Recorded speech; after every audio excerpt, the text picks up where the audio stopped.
Hello YouTube, Jonathan here, and today I wanted to take another look at Axis and Allies 1942 Second Edition, but instead of looking at each individual country, I wanted to take a look at each side as a whole. So for this video, we're going to be taking a look at the Allies and their overarching strategy. You may have caught little glimpses of this as we went country by country, but now let's take a look at things holistically. Now, the Allies have a substantial economic advantage over the Axis powers. However, their production is split up amongst the United States, United Kingdom, and Soviet Union over here.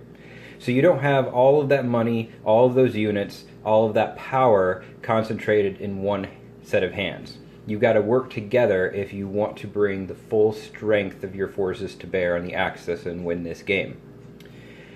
Now there are a couple things that you want to remember. The key point, though, is to coordinate with your allies. Of course, that's important with the Axis powers, but it's even more important with the Allies, because you're going to need to be sharing units to some degree, protecting each other, and that sort of thing. Now, what I like to do as the Allies, I do think taking a primary German focus is the best way to go. Russia is going to have the bulk of its forces over there anyway. It can send minimal forces over to fight Japan in any circumstance, unless Germany is just doing horribly and not fighting Russia. England also is going to have its primary focus up here. Now, in past games, England or the United Kingdom did not have a factory in India, so the UK is better equipped to go after Japan if the Allies want to do that, but it also can heavily go after Germany.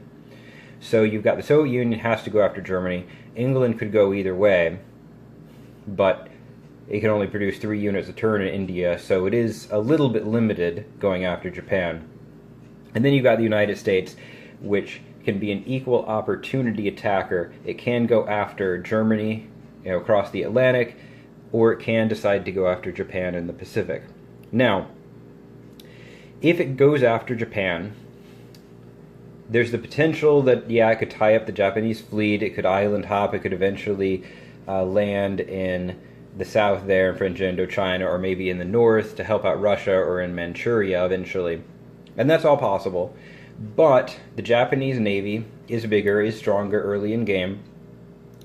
It's going to take a couple turns for the U.S. to build up enough to beat it, and maybe a few more if Japan is also devoting money to its Navy. And even after that, it'll be a few turns further before you can start knocking down their production in any meaningful way, because you've got to get through the islands. They've got some islands worth 4 IPCs down here, but and the Philippines, of course, is worth 3, but you have to fight your way in there. It's going to be a little while before you can start doing damage there in the South Pacific. You may be able to start shoveling troops over to help the Soviet Union in the north there a little bit sooner, but that's more of a holding action. That isn't really an aggressive strategic move. Now, you might want to, you might have a strategy that is just focused on doing that, slowing down Japan, because of your economic advantage. You think that's going to carry the day. And as long as you have something more to your strategy than just, we'll hold them at bay, you either have other stuff going on over here in the Pacific, or you're really hammering Germany, and so the goal is to slow down Japan while you do that, that's fine. But if your strategy is just, I'm going to send troops there, and everything will be fine, that front will hold, no, that probably is not going to happen. Now, if all of the Allies do go after Japan, which means Russia does the most it can, which is fortify up here and to threaten Manchuria, pin down some Japanese units. If Japan moves too much out, maybe attack there. That's probably about as much as Russia's going to be able to do. England builds up in India, then it may make sense in a game like that, with the Allies all coordinating, for the U.S. to rapidly build up their Pacific fleet and try and make a move on Japan. You just have to hope that the Soviet Union, practically alone at this point, is able to fend off Germany. So if you've gotten a good, experienced Soviet player, the German player, maybe not quite so much, this is a strategy you might try. But if you have if Germany and the Soviet Union players are both equally skilled, or the German player likes to play smart but aggressive, I would not recommend going after Japan, because it's easier to kind of slow down Japan, keep Japan at bay. Even if it gets into China all the way over here, if the Soviet Union has German territories, it's a lot easier for them to turn around and fight over here than it is if Germany is on the Soviet Union's doorstep for them to pull troops away to fight Japan.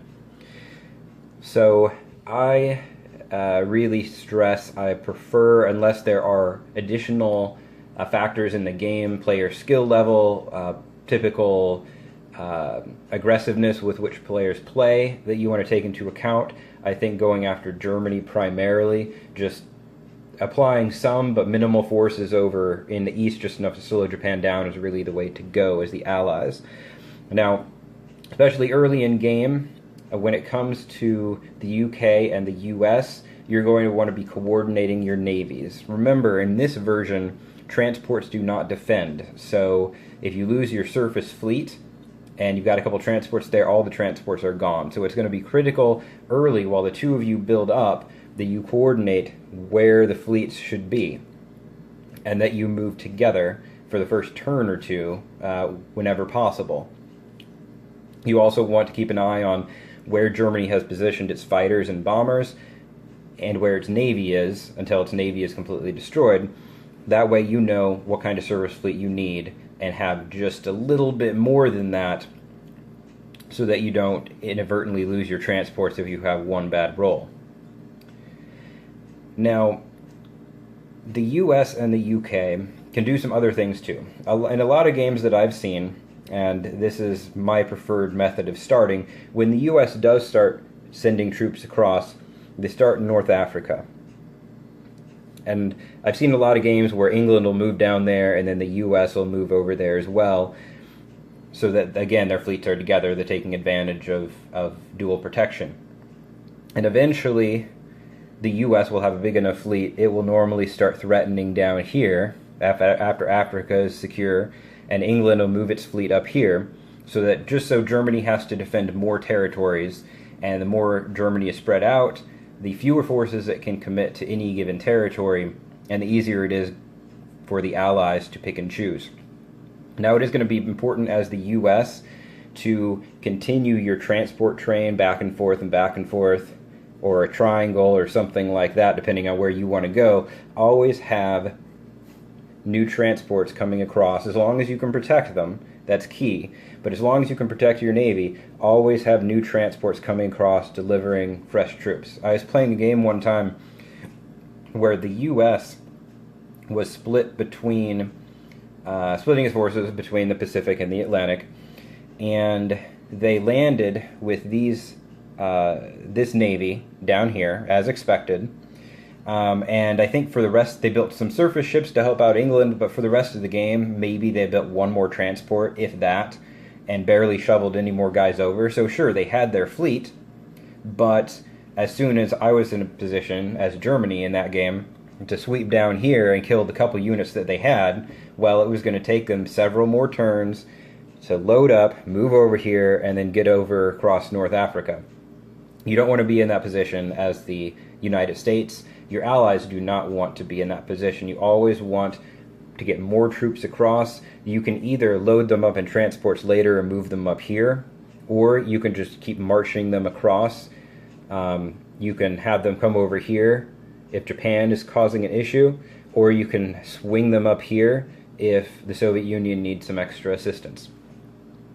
Now, the Soviet role is not nearly as complicated because it really only has one primary enemy.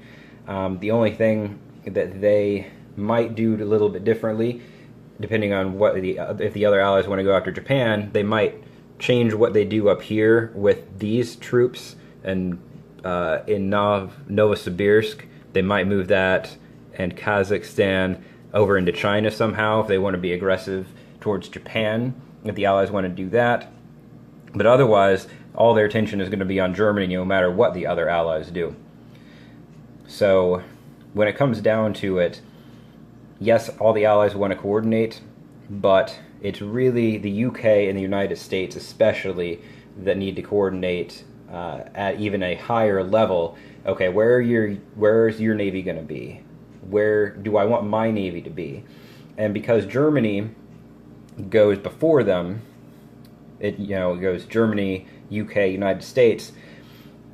The UK is going to want to, if it wants to coordinate with the U.S.'s navy, it should move its navy where the U.S. wants to be, and then the U.S. will move there on its turn, so that both navies are always combined whenever Germany goes. So that's just something else to keep in mind. The U.S. shouldn't focus on doing too much at the very beginning. It's mainly going to support England until it's ready to go, and then it's going to try and pin down Japan in the Pacific without devoting any more resources than it needs to. If Japan leaves itself open, strike. But otherwise, unless the Allies are going with a Japan-first strategy, focus primarily on Germany, and then you can all deal with Japan afterwards. So that's what I would do, just kind of a general overall strategy as the Allied powers for this version of Axis and Allies. Hope you enjoyed the video. If you did, give it a thumbs up. If you have any questions or comments or some strategic ideas of your own that you think I should consider, some scenarios you'd like me to take a look at, feel free to leave a comment down there in the comment section. I'd appreciate it, and I hope you enjoyed this video.